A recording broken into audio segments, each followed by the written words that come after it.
এটা হচ্ছে আফিয়ার আর সেকেন্ড পার্টটা ছেড়েছিলাম যেটা থার্ড ফ্লোরে, মানে নিচে যাচ্ছিলাম দরজা দেখার জন্য চেকিংয়ে।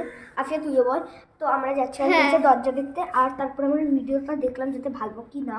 আর ওখানে দেখা যাচ্ছে যে কেউ যেন আমাদেরকে দেখছিল, আর ওখানে সত্যি বলছি অনেক অন্ধকার ছিল, আর মনে হচ্ছিল কেউ কালো কাপড় পরে দাঁড়িয়েও আছে। হ্যাঁ, আর এরাম করে দেখে যাচ্ছে, হ্যাঁ এরাম করে, আর কিছুক্ষণ মনে পড়লো উধাও হয়ে গেল। হ্যাঁ, আর আমরা সেকেন্ডবারও ভিডিওটা চালিয়ে দেখেছি, ওটাও ছিল। তো তোমরা তাইলে ওটা দেখে নিতে পারো, ওটা পিন কমেন্টে আছে। হ্যাঁ, তো ওটা দেখে নেবে তোমরা, আমাদেরকে বলবে ওটা কি সত্যি কি না। আর এখানে আমাদের মুখে পুরো 12টা বেজে গেছে আমার মুখ ওইটা থেকে। আর এবারে আমরা কোনোদিন নিচে যাব না। আমি তো বলছিলাম বাড়ি চলে চল, ও বলছিল না অনেকক্ষণ ধরে এসছি একটু থাকা যাক, তাই জন্য tata bye bye, tata bye bye, tata bye.